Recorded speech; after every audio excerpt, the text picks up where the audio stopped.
Ini ndiri mukadzi ane makore 33 ekuberekwa. Ndinogara muWestern Cape. Kubva zvandakapinda muSouth Africa, ndakagara ndazviudza kuti ndichalimita ufriendship hwangu nemaZimbabweans because zvandakanotisa ndezvekuti especially muCape Town, most Zimbabwean women nyaya dzavo zhinji ndedzekungoitirana makuhwa, ndedzekungoitirana jealousy, ndedzekungotorerana varume. So ndakagara ndangoavoida kuti ndive nehufriendship hwakanyanya nemaZimbabweans akaita seni. Zvaita sekudaro ndaizvishandira hangu basa rangu rakanaka, and there was a lady from Ghana aiva hairdresser wangu. So most of the times when I want a new hairstyle, ndaienda kurestaurant kwaanoshandira. Ini nemusikana uyu takazoita mabest friend zvekutoti iye aindiona sasisi, like her little sister. So nekufamba kwenguva, restaurant yandaishandira yakazochinja the owner, pakava nenew owner. So this guy, he was a Xhosa. Saka ndichienda kubasa sekudaro, the guy akazondinyenga, akandiapproacha, akandinyenga, ini ndikaramba. So ndamuramba kudaro because at that time I had a boyfriend. Saka ini zvekusanganisa varume, zvinhu zvekuti ndakagara ndazviudza kuti handidi, I only date one man at a time. So boss vangu ava vandinyenga sekudaro, ndikavaramba. Ndakazongotsvakirwa mhosva pabasa, ndikabva ndamiswa basa. So zvaita sekudaro, ndakambogara kumba ndichimbohasela ndichitsvaka mari here and there, asi zvinhu zvakazooma. Then kupera kwemwedzi ndakatadza kubhadhara rent. I spoke with my friend from Ghana, uya airuka musoro wangu most of the times. Akabva andibatsira nemari yerent in the first month. Then also mwedzi wechi2 ndakashaya futi mari yerent because basa rainetsa kuwana. I was trying by all means kusiya maCVs, but hapana chaishanda. Then musikana uya akazotaura nemuridzi wesalon yavo, akanditsvakira basa. But basa racho, it was not a paying job because ndaiva ndiri munhu asingagone kuruka kana kuita sei. So ndaingova munhu anenge achingobatsira ndichiudzwa kunzi ita chakati. So mari yacho yanga isingakwani. Then musikana uyu akazosuggesta kuti I can come ndoshare room naye kuitira kuti ndimbotanga ndava stable, kana ndazova stable ndozotsvaka imwe room yangu. Ndakaita sekudaro ndikamove out mumba mandairenta, ndikaenda ndikanogara nemusikana uya tikatanga kushare accommodation. Everything was fine, but what would shock me ndezvekuti sometimes ndakarara musikana uya aindiromansa, zvekuti unenge uri kuhope. Then I could feel kuti panapa it's as if I'm getting wet, but ndaingofungidzira kuti mawet dreams. But ndaizofunduka ndoona musikana uya sometimes anenge akatondibata zamu, then iye anobva apretenda kunge akarara zvake. Then ndakazomuconfronta, ndikamubvunza kuti what is going on. Akati maybe ndiri kuhope. Anyway, akazoregedza kuramba zvake achizviita, but I could see kuti in her she has some characteristics ekuti anokwanisa ari lesbian, because sometimes zvimwe zvinhu zvaaingoita pamberi pako zvinhu zvingori funny. But anyway, ndakangomuavoida, iyewo akazongoavoida kuramba achingoita maadvances ake kwandiri. Tagara sekudaro, takatanga kuita maproblems ekuti panhau dzekutenga chikafu nechichi mumba, inini mari yandaiuya nayo yanga iri shoma, yaibva yaperera kurent. Saka iye ndiye aizotenga chikafu, ndiye aizotenga magetsi and everything. So akazosvika stage yekuti angava kutanga kucomplaina kuti I'm doing all of the work chi.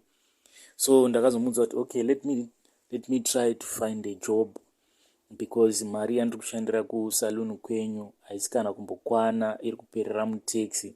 By the time yandinozobhadhara hafu yangu yerenti, ndinobva ndasara ndisina kana mari yekutenga nyangwe data chairo rewhatsapp.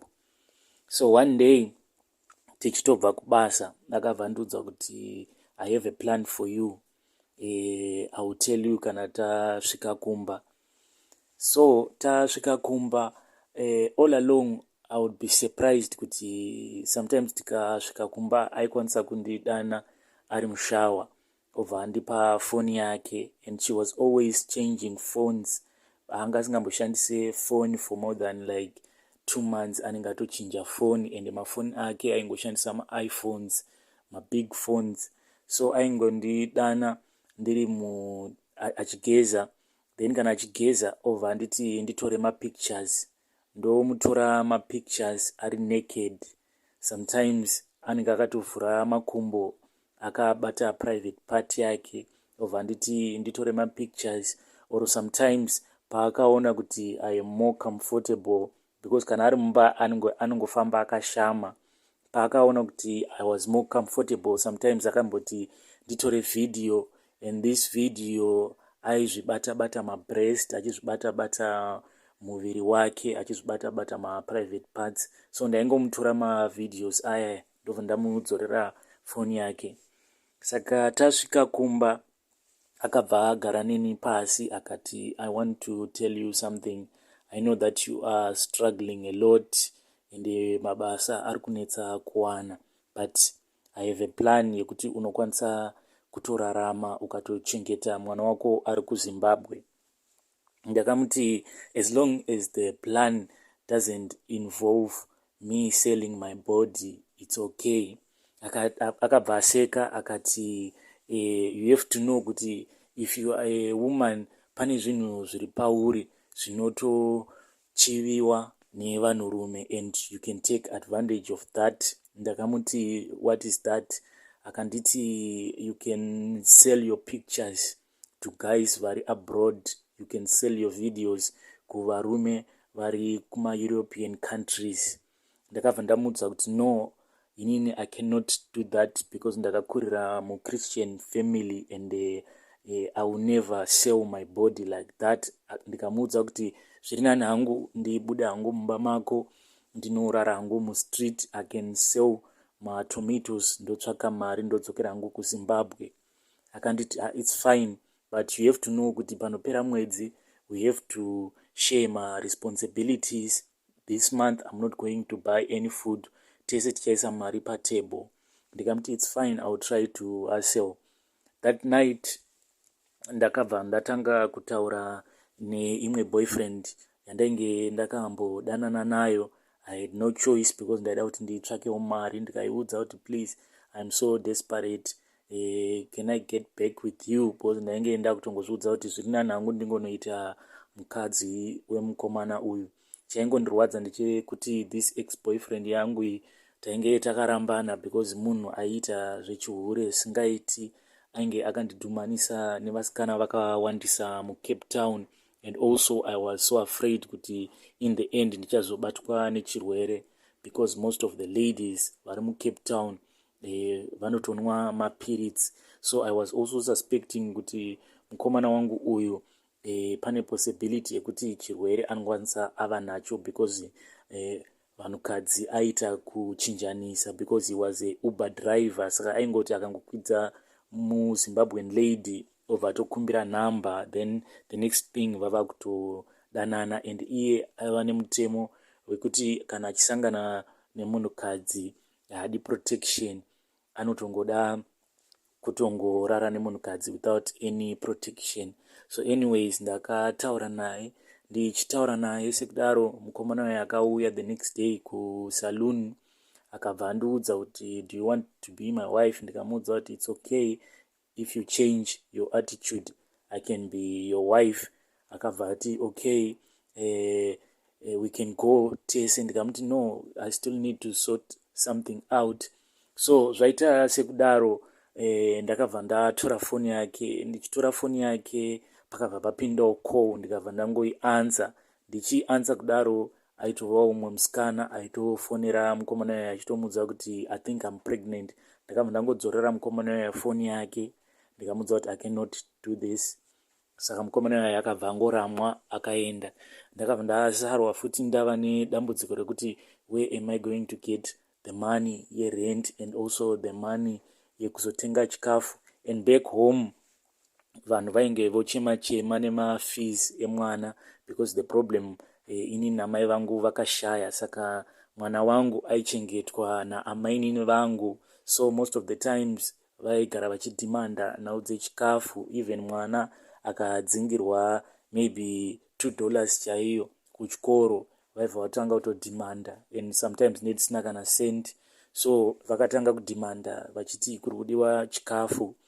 So ndakadzokera kumba, musikana uya wandaigara naye akabva adzokorora offer yake. Ndikamuti it's okay, but under one condition, ndinokwanisa kungotumira mapictures angu nemavideos angu as long as ndisingaburitsi face yangu.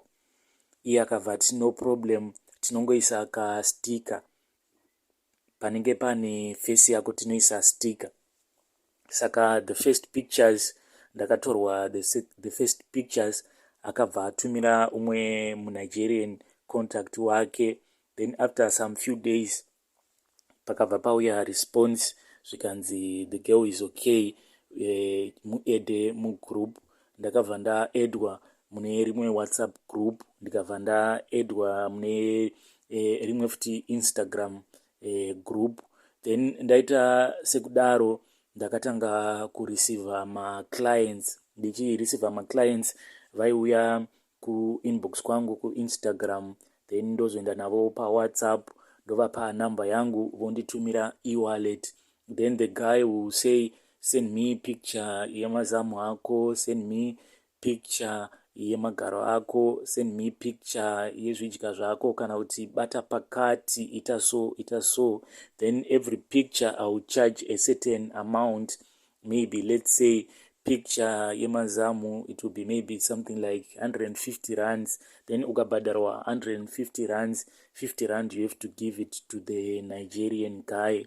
So ndaita sekudaro, I came to a point yekuti I had a lot of customers, zvekuti the girl from Ghana akatanga kutoseka kuti there is no need for you to go to work, because mari yauri kuita it's more than double yemunhu ari kuenda kubasa. So in the end ndainge ndoboekana kuti this Nigerian guy ndingomitsa mari apa handitombomuzivi kuti ari kupi. Ndaingova nenamba yake yekuti iye aitoziva kuti kana ndikatengesa mapicture 5 anenge achitoziva kuti I have to give him the money. Saka ndaibva ndatoenda ndonomudepositira mari yake. Saka I felt as if this guy is robbing me, because aitotorawo almost half a percentage yemari yandinenge ndapiwa. So ndakabva ndavhura TikTok account. Ndavhura TikTok account, I started looking for customers. The way that I started to do it, pa Instagram page rangu ndakabva ndaudza vanhu kuti I'm also on TikTok. Saka most of the guys vakabva ngonditevera futi ku TikTok. So what I would do pa TikTok, dzimwe nguva ndaikwanisa kungoita ka short video ndichingotamba zvokuti zviri very attractive kuvanhurume, or sometimes ndinongoposta mapictures ari very attractive. So a lot of guys then will come to my inbox, vantanga valaika maybe video rearia, then vozoya kuinbox kwangu pa TikTok votanga kundibvunza kuti unonzani chichi. But a lot of them vanenge vari maZimbabwean guys vanenge vachingoda kungowaste time zvokutoti munhu anenge aida kutoti ndinoda kutokuroora chichi, ndatokuda, ndoda kuti uve mukadzi wangu. Inini I was now into money, mweya wemari wanga watondipinda zvokutoti ndanzikatombode kunzwa word rekuti ndonoda kukuroora. If someone akangoti ndoda kukuroora ndaibva ndatongo delete that chat. So a lot of guys vari kuEurope, a lot of guys vari kunana Dubai, China, ndo vaizotaura newe vachikuudza kuti please send me your pictures and the likes. Then I will tell them kuti my pictures ndinochaja mari yakati zvikati. Then this girl akazouya, uyo wandaigara naye, this girl wekughana akandiudza kuti now we are going to join a website inonzi OnlyFans. So kana wajoina website inonzi OnlyFans, zvinoitika ndezvekuti unoenda paya, it's a private website, unokwanisa kungoiaccessa ukabhadhara. Even if ukaisearcha painternet you don't have access, you can only have access if you pay. Inini ndaibhadharisa, it was $8 a month kana uri OnlyFan wangu. Saka zvandainge ndoita, now I was more comfortable pamberi pecamera, ndanga ndisina basa nekuburitsa face yangu, because I had more faith in this website. Because website iyi zvainoita, account yako inenge yakalokwa. The only way yekungoti munhu unlock account yako, he or she has to pay per month. So ndanga ndatova nevanhurume vakawanda, maybe vaitosvika almost 80 or 90 vaibhadhara $9 a month. So what I'll do, someone will request kuti enda unotenga sex toy, zvakaita zvezviya zvimadildos, chine chakangoita kunge nhengo yemunhurume. Then I'll go ndotenga dildo riya, then munhu obva requesta kuti ndoda kuti upretende as if uri kuhava sex nemunhurume. Ndanga ndatova nelaptop yangu, ndatova necamera webcam yekuti zvese zvandei ndichiita I'll be doing it live. Saka kana ndichiita live videos pa OnlyFans, you have to join also the chat.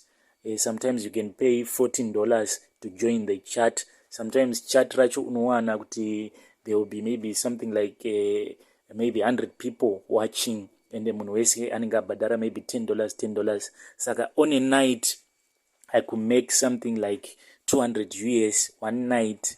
So by the end of the week ndinenge ndine mari isingaiti. And most of the customers vandanga ndava kuwana were from maybe Dubai, ma-Indians, ma-Arabs, kazhinji ndo vainyanyo bhadhara. But vane zvimwe zvinhu zvavaida kuti uite zvinenge zviri very nasty. Saka in the beginning ndairamba.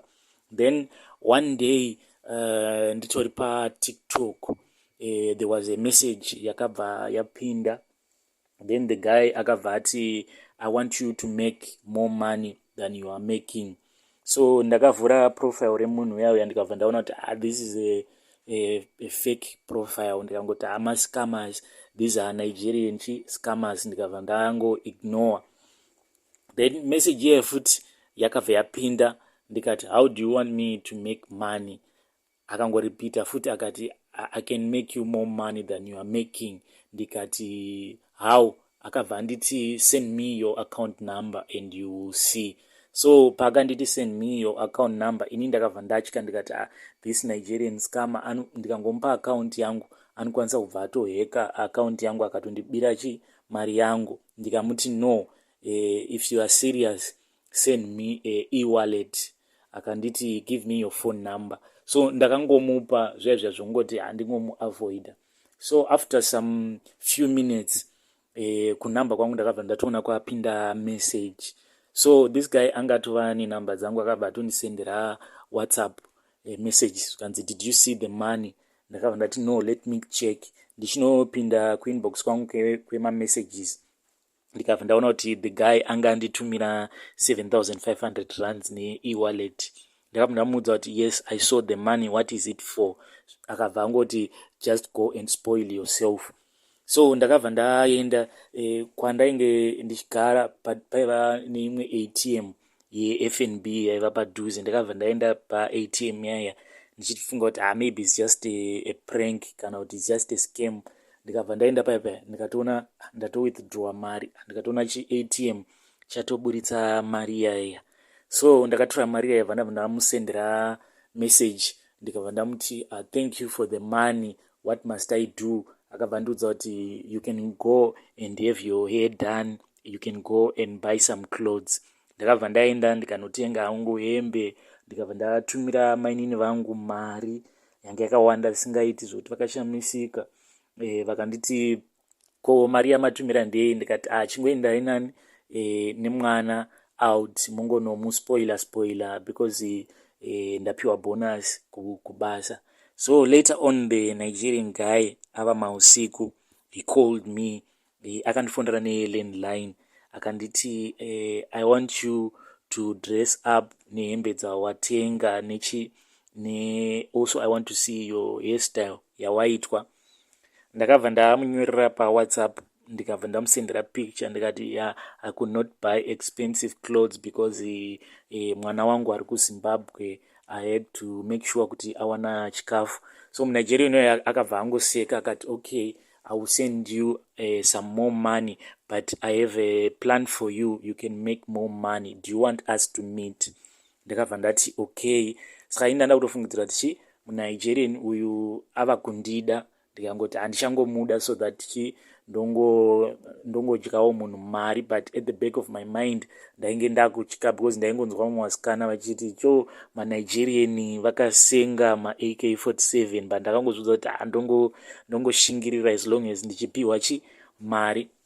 So this Nigerian guy akabva ndipa a place yakati tizosangana, it was at a fancy hotel. Ndakazonotenga hembe then ndikadressa up kuti ndilukewo classy.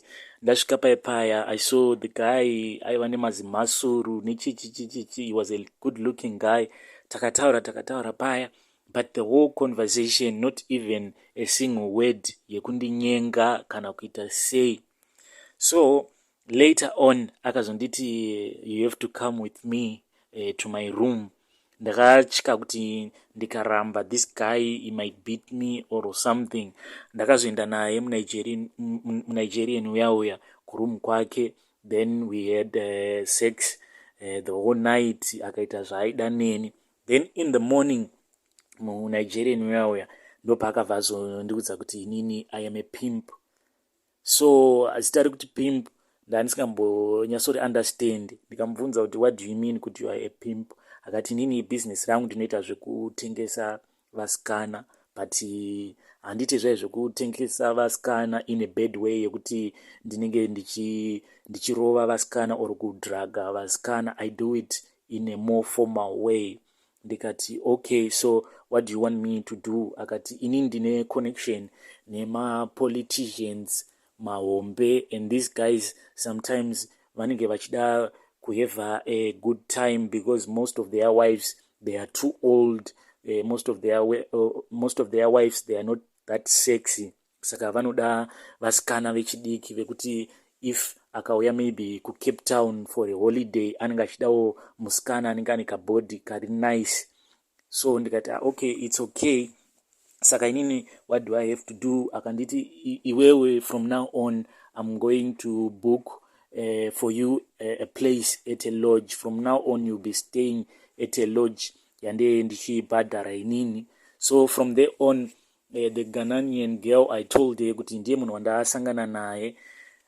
The girl akati sisi, you cannot leave me here, please speak with your guy. So ndakazotaura the Nigerian guy, tikava two. Ndikamudza kuti I cannot leave this girl, she has been there for me. So takatanga kuzoita zvechi-prostitute tiri tose, ini this girl from Ghana.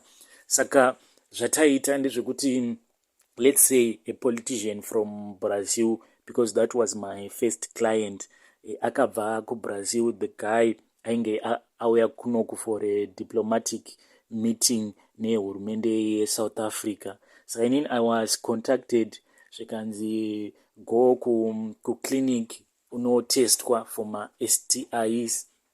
Ndakaenda kwadoctor, doctor wacho anenge achitoziva kuti uri prostitute. Saka ndakabva ndatestwa everything. The doctor also was from Nigeria.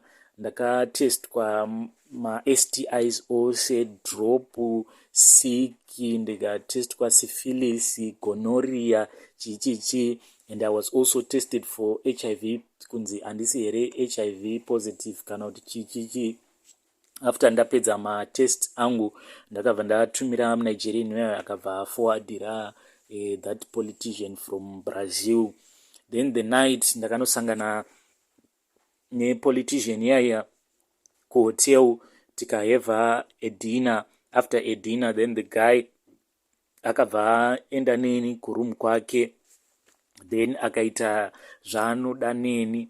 So everything was okay, but maclients anonyanya kurwadza maclients ekueurope, these fat rich people from Europe, zvavanoda zvacho zviri very nasty, because sometimes ndaikwanisa kuwana a tourist from Germany apo anenge ari mudhara. Saka zvavanoda sometimes munhu anokusungirira pambedha, akusungirira pambedha necheni, otanga kukurova achikuita sei, but in the back of your mind unochingozviudza kuti I'm doing this for my kids. Then chinhu chakazondirwadza manje chazoita kuti ndipe confession inoyi ndechekuti kwakazouya some guys vachibva kuSaudi Arabia. They were very rich guys, vainge vauya kuCape Town for a vacation. I was contacted ndikanoita like usual kuti ndiende ndikanoitwa matest nechichichichichi, ndikabva ndaudzwa kunzi I have to go to this hotel, ndokwande ndichigara ikoko. Ndikaenda kuya and I prepared myself. So the guys ivo vakabva vati the guy actually ainge ari one in the beginning, this Arabian guy akabva ati iye ari kuda two vanhu, anenge achida two prostitutes at the same time. So I spoke with the Nigerian, ndikati inini zvangu I'm comfortable neshamwari yangu, ndiye munhu wandiri comfortable around, zvokuzoti pazouya umwe munhu wechi3 wanisiri comfortable, I cannot do it. So my friend was called up, saka takagara titori muroom paipai takamirira this Arabian guy, takatopfeka tuma night dress, tuma see through, zvokuti tumwe turi sexy. So the guy, I was shocked akapinda nemafriends ake, they were about 5, and vanga vatodhakwa, vakabata mazibhodhoro emawhisky, vakapinda muya vavatanga kutaura zvavanotaura apo. These guys, they were so racist, vachitaura kuti hey, today we are going to be like fucking these monkeys, these baboons, vachitaura mashoko anorwadza. But I just told myself kuti no, I'm in this for money. As long as the money is coming through, everything is just okay. Saka the guys vakatanga kutaura kuti isusu we don't want to have sex nevanhu vatema, vachitoseka paya. Saka takavaudza kuti saka what are we going to do. Vakati one of the guy akabva suggesta akati no, toda kuti mumasturbate. Takatarisa, saka takabva tatanga kuita saizvozvo, taitambisa matoys tichimasturbata. maArabian ayaya vakatitarisa. So the time yataimasturbata ivo vainge vakagara pamacouch vachimasturbata, and I was shocked kuti the other 2 guys, they were gay. Vakatotanga kutoheva sex ipapo, apa vari vanhurume vachikisana vachiita sei. Ndo pandakaona kuti these guys are so nasty. Tapedza kumasturbata kudaro, one of the guy akabva auya akatanga kubata shamwari yangu mabreast nei, but hapana kana one akamboita sex nesu. So as the night went on, vakatanga kuti nwisa doro, apa vaita madrugs, cocaine vaisniffa, because vanga vakatodira powder yacho patable vachisniffa cocaine yaiya, vakabva vatimanikidza kusniffa cocaine yaiya. So I felt myself kuti now I'm very high, zvokuti zvimwe zvacho zvakazoitika I don't even understand kuti chii chakazoitika. So the only thing chandakazoona manje ndechekuti I saw my video pa-channel this other guy pa OnlyFans, and I was heartbroken because zvandaita pavidhio iri. I have tried to report to the website kuti video iri rakatorwa without my consent, even though the video has been taken down, but I was so heartbroken because I know kuti this video ikoko kuDubai rakatoseculator zvisingaiti, because these guys vakazotitora mavideos tadhakwa, because in the video inini musikana uya we were having sex as lesbian, takapfeka zvimatoys zvezviya tichitohave sex tichikisana, but inini zvangu I am not lesbian. musikana shamwari yangu she might be a lesbian, but inini I am not a lesbian. Nditori munhu anongova nemafeelings for vanhurume, but in this video I was so drugged zvekuti ndaisaziva kuti chii chiri kuitika. Tapedza kuita sex tiri vanhukadzi kudaro, these guys vakatanga kutinwisa weight yavo. One of the guys akaitira weight muglass, bvavatanga kutinwisa weight yaiya.